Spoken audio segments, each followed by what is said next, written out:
The terrible truth behind piano keys, scales, schools, and uneducated politicians.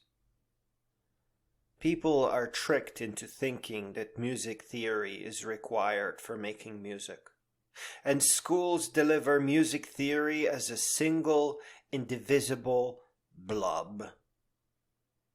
With modern schools focusing on standardized testing, schools trick kids into thinking that memorization is a kind of learning. But memorization is only about keeping the grade point average high enough for everyone who works at that school to get paid. From the teacher's perspective, they are doing their job so that they can get paid. From the student's perspective, they are trying to get good grades to get into good college and get a good job. But we have to stop and ask, is the school teaching? Are the children learning? Or is everyone just pretending? Children can't tell the schools are bad for them because they do not know enough about life, and they tend to follow directions. Adults have the same problem with politics. Politicians are just actors that act just enough to get what they personally want. It only takes a few liars to disable a nation, but what we are seeing is that there are only few honest people there. From the perspective of the politician, they serve the people, and it is their job to inspire their trust. From a perspective of a psychologist, that is lying. I wonder where all the psychologists are. With each passing decade, their rise to the spotlight becomes more and more critical. But I diverge. Let us get back to the subject at hand. Most of us will hear of C major or C minor. That is just code for saying that we will start with a sound named C and then focus on a pattern of notes that has been named major. A scale is a palette of 8 colors that the musician has chosen to compose with. In painting, colors are super important. You really want to get the right yellow and orange to paint a sunrise. You have to mix them just right. And just imagine the importance of colors when it comes to painting a portrait. A starting artist may wish for a pre-mixed set of colors for just painting portraits. It sounds as useful as that is. That is what a scale is. No more, no less. A selection of pre-mixed notes so that a person can focus on making melodies. That is the very least we need to take away from music class in a place that claims to educate. And, heartbreakingly and beautifully, that is all it takes to give us the ability to express ourselves with music. If children are forced to take tests that obscure this gift of self-expression, its simplicity, glory, reward, empowerment, then they are being cheated. If someone was to sit you down at a piano that had a knob that would let you choose from all the scales and highlight the keys of a selected scale, you would immediately find a selection of notes that would match your feelings and begin composing. Listen, this is true. You only get 8 keys. You can only go up and down, and at a pace that fits your feeling. There is nothing difficult about this. More than that, you would be playing the soul of your song, with sounds that connect with your feelings and emotions and vision and foresight. And then you would be called to add another layer, a melody to bring light and wisdom to that world. And again, if we continue tolerating uneducated politicians that split their heads in two, one being, I must act to appear amazing, and two being, I must take care of my own business first, the world will not grow. All the world's politicians bifurcating is probably to a considerable degree influenced by the inauthenticity they are forced into in schools. We are scaring the children that if they don't memorize, they will be held back and called stupid. We are preventing children from learning by sending them to memorization and meat processing plants. Humanity will not progress if this continues. The saddest thing of all is that children think they are learning by passing all the tests. They call it learning, they know it as learning. If memorization is ever taken away from them, they will protest that education is being stolen.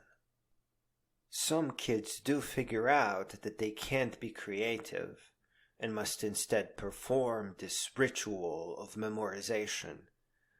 I think most of them still think of the ritual as learning. When other kids hear of this ritual sacrifice, they see it as madness.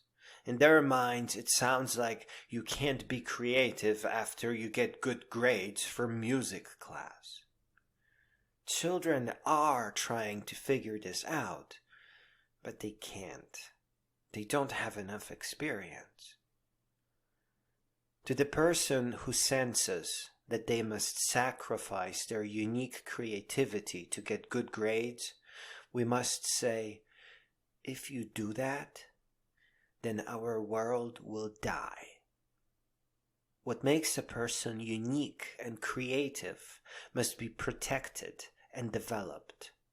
Destroying that with stress, threats of being held back, creates the surface for liars to thrive in. A liar is, after all, a perfectly uneducated and hollow individual, skilled in getting everything anyway. To the person who says that learning music or science in school gives us the ability to be creative, we have to say no. We have to end this illusion. The illusion of education by means of memorization and mediocrity and cramming and pretending, because again, that only creates a surface for big, fat, white lice to feed on the future of this world. We have to explain to this obviously intelligent individual that school is only holding him back. It will come as a small shock at first, but that is not such a bad thing, because this shock will awaken a healthy skepticism that they are likely to employ in all their decision-making. Kids are protecting a system of education that did nothing for us. The early school absolutely works. It's perfect, and it is a beautiful memory each and every time. Everything up to high school is working out nicely. It is when the subject divisions and tests that force memorizations are introduced that education ends and pretending begins. Children don't pretend because they want to be actors, but because it is impossible to graduate with a good GPA and still learn for real. A teacher would make a fair point here and state that they have to rely on a separate entity to build the curriculum. It does make sense that a teacher should receive help with structuring their lectures and semesters. While they already know much of what they teach, they still need the structure. But, like with that intelligent student that we have to say no to, we must say no to the teachers as well. No one but the student is allowed to structure the material. It must be structured in a way that keeps them going, keeps them interested and passionate about their next steps. The new curriculum should be based on a body of knowledge created by all the world's students, but the path must honor their uniqueness and existing creativity, must match their existing knowledge and pace of learning.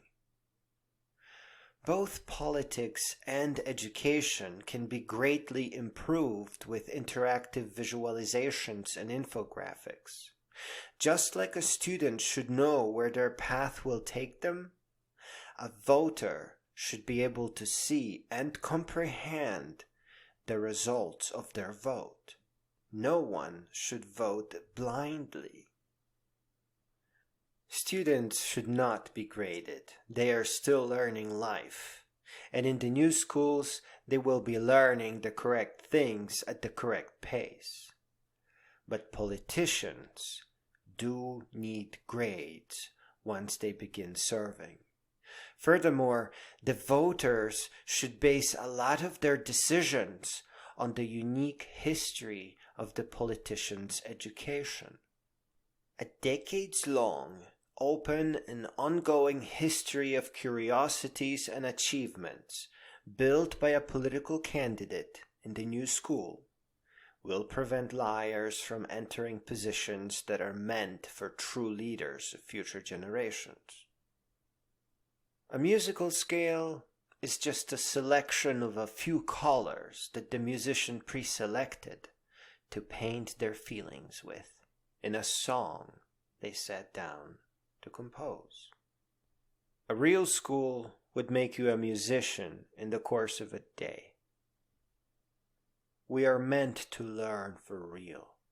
Knowledge that results in wisdom, and wisdom that if we choose will take us to greatness.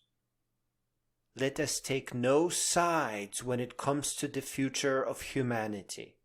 We are but temporary keepers of this world, as this world belongs to all the future generations.